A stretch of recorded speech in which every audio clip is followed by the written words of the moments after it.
Well, welcome to this edition of Talk with TAS. I'm your host, Dr. Teresa A. Smith, and today I am so excited. I get to introduce to some, and then reintroduce to others, a young man that I met in 2020. Yes, 2020.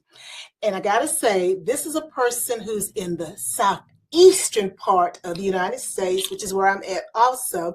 And, he's a part of that Southeast acting scene.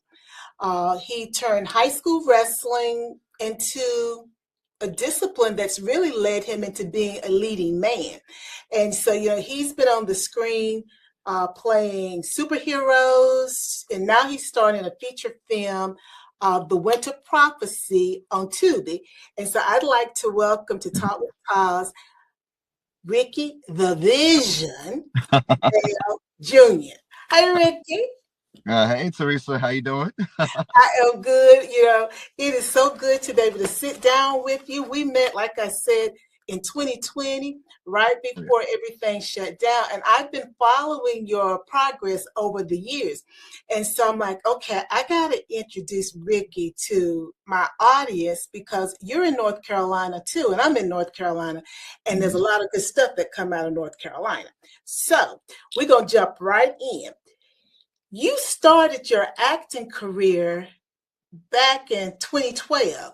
What was the moment that made you realize this isn't just something that you like, but was really sort of like a calling for you?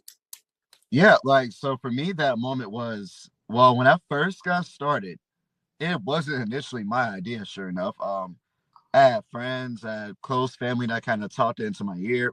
I thought it sounded crazy at first. I was like, you think I should do what? Like, you think I can memorize lines and scripts? What? So I went out on a whim and I did some research and I saw this casting call where they were looking for extras for this television show that was playing at a time called Revolution. It was on NBC. So, make a long story short, I drove down to Wilmington. They had me dressed up like in post-apocalyptic gear, like I was like a soldier, militia soldier. Like I had a sword, a cool uniform and everything. So when I'm watching the lead actors perform all their scenes, to me, this was larger than life, because there were so many people around us. They had elephants, they had oxen, like just watching everything come to life. That's when I caught the acting bug. And I've been doing it ever since. It's interesting that you said that, people were putting it in your ear, but, Southeastern acting scene, because there are a lot of movies and films that are made in North Carolina, and you were able to drive to Wilmington, about 90 minutes or give or take. Yeah, not and that far. and then see that, you could do this also. Mhm. So now, being a high school wrestler, I can remember moons ago, just a few days ago, I shouldn't say moons ago, just a few days ago, I used to keep stat for the varsity basketball team, and I did something with the wrestlers. I don't know, maybe I was just going and watching the games when I was in high school. But I know that both of those take a lot of discipline and mental toughness. So how did maybe those experiences help shape the actor that we see on screen today? Yeah, so those experiences that shaped me it gave me the foundation of mental toughness, the ability to be determined so that same strength that I showed on the mat, I'm able to portray that same strength on screen. And we're not just talking about, doing things like, lifting weights or, lifting boulders or whatever, but in the performance, you see those being exemplified on screen, so to speak. And something I make this joke sometimes, but something that I suck at doing is giving up. Mm. Now that's one thing that anybody who's ever competed, that's one thing that all of us to a certain extent have in common is we suck at giving up. Mm-hmm. And that's so important because, lots of times we start on the path to achieving our dream, or our vision, and making Mm-hmm. that vision become a reality to Mm-hmm. start taking the vision bail. But because it takes work, or maybe the outcomes that we're wanting, we don't always get them, we give up. But lots of times the victory is just a couple steps along the path. So I like the fact that you're able to take the the mental toughness that you had to have as an athlete, and then use that to fuel yourself and also fuel the performances that we see on screen. Oh, yes, ma'am. Yes, ma'am. Definitely appreciate that. Oh, Well, yes. now, Ricky, let me ask this. Now, you've worked in theater, short films, feature films, and commercials. How did the different platforms help you grow as a performer? Yeah, so the different platforms helped me grow in the sense that I had to learn I had to learn all kinds of skills along the way. So when it comes to being an actor, you can't essentially just know one way of doing things. Like for example, with film acting, the energy is a bit, I don't want to say it's lower, but it's a bit more subtle. It's not as big and expressive as theater is. Whereas with theater, you have to reach an entire audience. Yes. So you have to talk like this, you feel the difference right there. Mm-hmm. So sometimes you do have to learn to have both the subtle the subtle energy and power of film combined with the vocal expressive energy of theater. Like some good examples I could give you are like Viola Davis. She Uh, has a great combination of that. Denzel Washington, yes. another good example right there. Yeah, because when you were talking, and you were giving those examples, I was thinking about, and I may butcher her name. Is it Aldi? It's McDonald, is it? The African American lady. She used to have she was on a series that was on ABC, but she's won quite a few awards, but she's a Broadway actress too. Mm-hmm. And and I was thinking about, and when you mentioned Viola and Denzel, they are different on screen. But if I'm in Mm-hmm. the theater, like you said, it's like you got to be able to harness all of that so that everybody, regardless of where they are in the theater, Mm-hmm. to grab their attention and take them with you as the play continues to unfold. And that really does take some skill. It takes, Oh yes, it does. I mean, so now talking about skills, you've played superheroes, athletes, warriors, police officers. What type of role challenges you the most and why? Okay, the type of role that challenges me the most. Okay, so I would have to say, okay, this is kind of funny, but I would have to say anti-hero roles. Those kind of challenge me the most because it's in the sense of obviously you have to find that balance of yin and yang, so to speak, where you're essentially doing bad acts, evil acts, whatever word you want to call it, in the name of goodness. So you have to find that balance where you're not too good, but you're not too bad either. You know, so that's one of those hurdles that challenges you, mentally as a performer to make sure all that's properly conveyed on screen. In addition to whatever physical actions may come with that, because anti-hero roles, actions usually come with that, whether it be fight scenes, jumping through things, firing guns, etc., etc. I hadn't thought about this until you were speaking, Ricky. Bad acts in the name of goodness. But, Hmm. but you're right. Yeah. Well, I can think about a lot of different things right now, but anywho, we're gonna keep it to film. Uh, bad acts in the name of goodness. That can really take a emotional toll on an actor, because we hear about method actors and how Hmm. sometimes people have to truly step into the role in order to deliver the performance that we're Hmm. looking for. And I think about Denzel, and this was years ago now, but I remember hearing him say, if I'm not mistaken, that when he did Training Day, he wanted them to make, because the guy was the character was just so bad, Oh and yeah. he wanted it to be, since he was so bad, ultimately his demise had to be really bad too, because he was such a type of character. Yeah. He Um, was bad.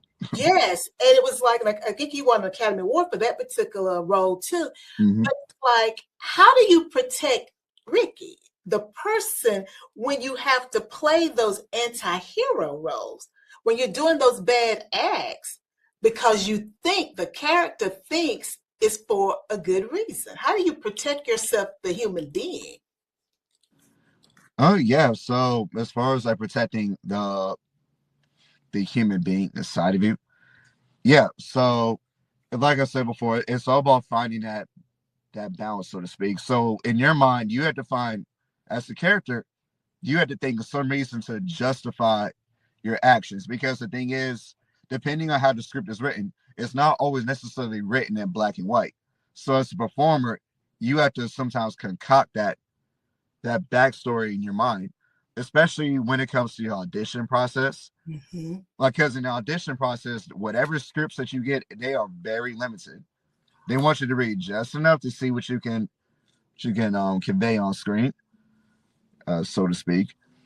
But yeah, you have to find your reason that to justify whatever your actions may be. While in the back of your mind, you're not a bad person, but this is for a good cause. Mm-hmm. Mm-hmm. Yeah, Ricky, you dropping a lot of gems for people. You know, as someone always says to me, this is not the way I thought this was going to go, but this is the way Hmm. we're going. You dropping a lot of gems on people, because I want folks to see the parallel. You are an actor. That's your industry. Hmm. But the things that you're saying, we all have to apply that to whatever our passions are, our everyday job. Also, in the case that's not their passion, because you talked about, with the character, when you go in audition, you have just a little bit of the script, but you've got to build that backstory so that you can Hmm. bring that character to life when you're auditioning. And likewise, even when you're playing a character, and that means, again, as you talked about, being able to justify, which means we're building that backstory in order to bring forward why the character is the way they are, which means you've got to Hmm. have an internal motivation to do that and be able to apply that internal motivation logically in order to Hmm. create what you're trying to create. Now, Absolutely. um, that then takes me to, you're now the lead in The Winter Prophecy, which is streaming on Tubi. What does it feel like to have gone through this process where you started with folks saying, we think you could be an actor. Really? You think I could be an actor? And then you went Hmm. audition on Revolution for Revolutions. I think it was down here in Wilmington. And then fast forward, here we are. You are the leading actor for this film. So what does it feel like to carry a feature film as that main character? It's well, for starters, it's an honor. I was definitely honored to be in that position, to be in that role. And I'll admit, to a certain extent, it's a lot of pressure knowing that story that's being carried throughout the film. Ultimately, you are the character that's carrying that story. Even though, of course, there are supporting pieces throughout the process, whether it be the supporting characters or the supporting backstories, all these things that funnel into what's going on with the writer's vision.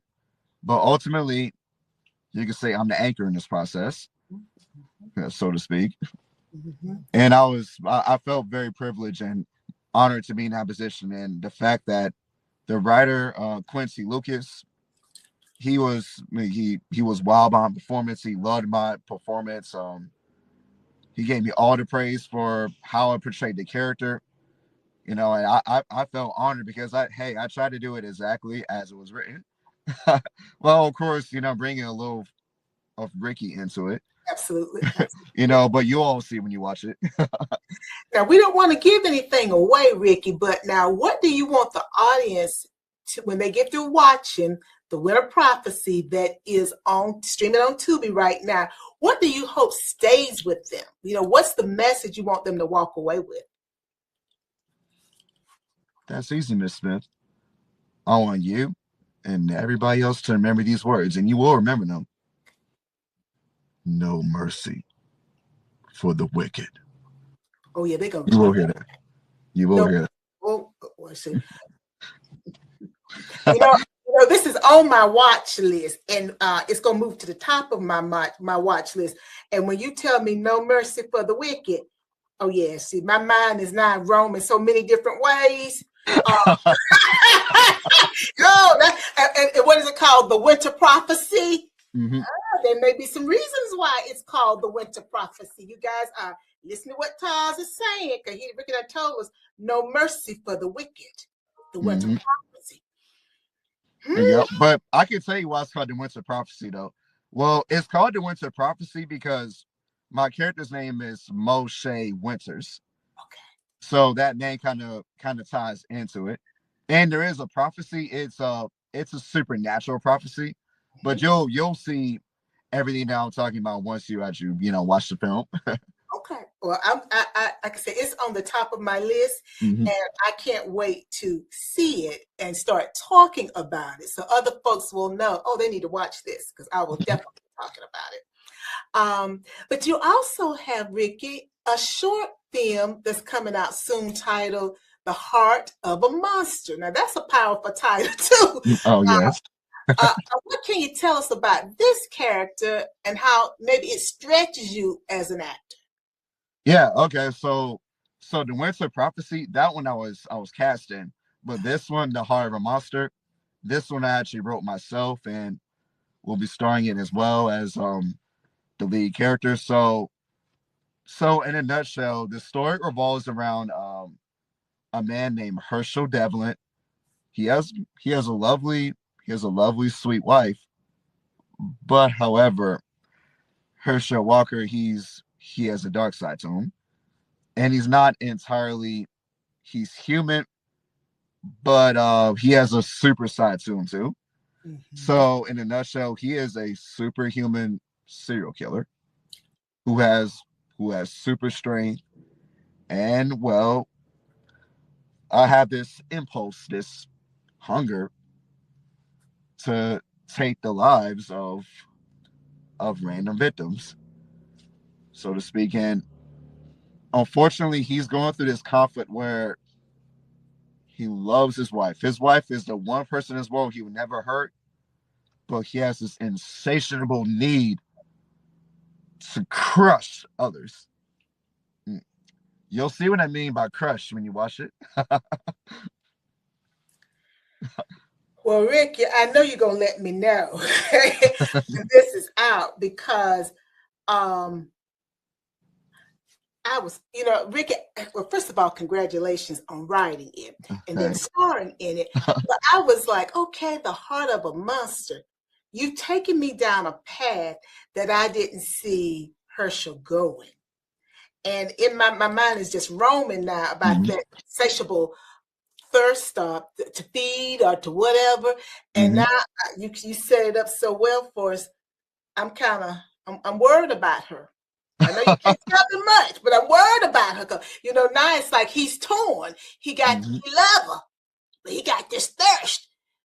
Yep, exactly. It's almost kind of like I'll give you a real life example. Who everybody knows of, Ted Bundy. Everyone knows Ted Bundy was one of the most evil, wicked men to ever walk this earth, and he had so many victims, so many girls that he murdered. But however, his girlfriend Liz, that was the one woman in this world he would never lay a hand on. Despite all that evil in his heart, he still loved his girlfriend. So that's kind of sort of a similar dynamic here, with my character and his wife. Ooh, so this is going now he done put Ted Bundy here. Guys, y'all, this is going to be good. We can't wait to hear about when this is going to drop, because this is going to be good, because he's going to let me know. This is going to be good. You got me intrigued, Ricky. Now you got me wondering what's going on in your mind. But that's the part of an actor. The reason why you are so believable. Because now we see in this dark side, it may not be a dark side, but an interesting side of Ricky, the vision. Bam, Hmm. you see that vision coming through now. That's right. Uh, but outside of acting, and now I understand why you enjoy writing and reading and staying active, because we know you got to stay active because Oh you're yeah. a superhero, sometimes anti-hero. How do these habits help fuel your creativity or either keep you grounded? Because I mean, when you just told me about the heart of a monster, you somehow you got to get that out for you. How you stay Mhm. grounded with all this stuff running around in your brain? Well, for example, it keeps my definitely keeps my juices flowing. My creative juices, my physical juices. Like I can never actually get bored. Just because of how much my mind, my imagination stays fueled by all these activities that are going on. And I love to read as well. So, maybe that kind of reflects in that. Love to write in my free time. By writing, I mean like, well, not really poetry or anything like that. Not that there's anything wrong with poetry, but more like short stories. Some screenplays I write for fun, but yeah, things like that. Well, But these definitely keep me grounded. you're exercising your creativity all the time. It appears, which helps keep you balanced, but it also helps you get rid of a lot of stress because I shouldn't say that. Maybe it is a stress reliever because you can channel it into what you're writing or either you're acting. And I just love to say that you write what you say, you write screenplays for, you didn't say for sport, but you like to write. For fun sometimes. Thank you, fun. That's the way you write those for fun, huh? Okay. It'd be funny if it was actual sport, like the Olympic sport of screenwriting. Man, that'd be an interesting competition right there. Wouldn't it though? Wouldn't it though? Yeah. And it would be a platform to get some of the screenplay writers out there who are writing great stuff, but Hmm. they don't have a way to get it in front of folks. So who knows? Maybe we're talking about something because they started changing some of the things that are a part of award shows, and who Oh knows? yeah. I Um, mean, there are film festivals that do have like best screenplay awards and things of that nature. So there are platforms for that kind of thing. we want it to be even more mainstream, and Hmm. when you are one of the people that are up and they call your name, I want you to remember, me and Teresa, as you call Hmm. me, we were talking about that way back in 2026. Now look Hmm. what has happened. And so I set that up, Ricky, to ask my final question. If I were to bring you back in, say, 3 years, 5 years from now, what do you want to have accomplished? Yeah, by then, what I wanted to have had accomplished, I would love to have had, man, a movie on.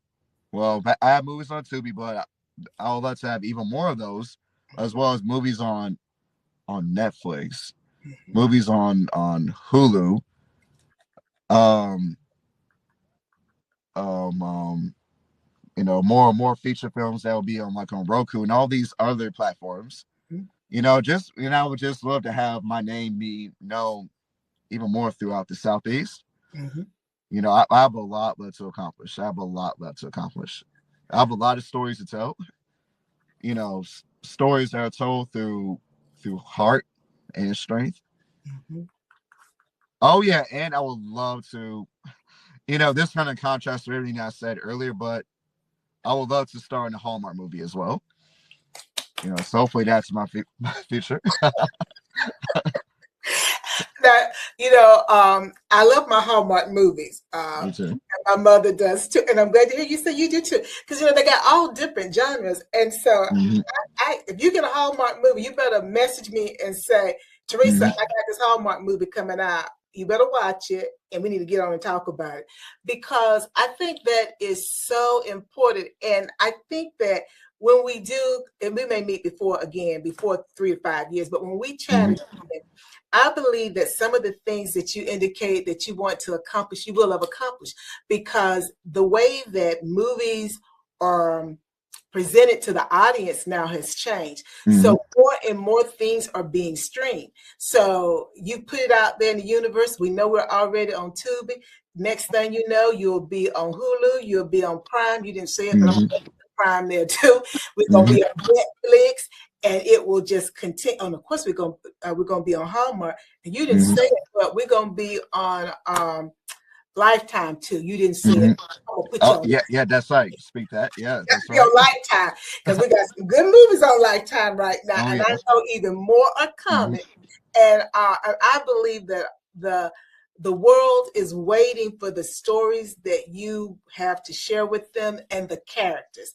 And I just can't wait to see it. So now, Ricky, folks gonna want to know how they can keep up with you. So how can my audience stay in touch with you?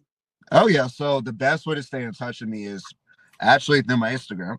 So my Instagram handle, this is all lowercase letters, but Ricky Vision, Ricky Vision, Okay, Ricky. and Ricky is the Ricky that's spelled without an E. So RICKY Vision. Okay. No underscores or anything like that. All righty then. Well, Ricky, the Vision Bell Mm-hmm. Jr. has been my guest today on Talk with TAS. Ricky, I cannot wait until we check in again to see what you got going on and how you have been able to continue to wow the audience. I am looking forward to our next time together. And again, thank you so much for being with me today. I feel the exact same way. Thank you so much for having me. You're very Oh welcome. man, it's been so much fun. It's been enjoyed. Thank you. And to my audience, you know the drill. Before you go trying to take care of someone else, please make sure you take care of yourself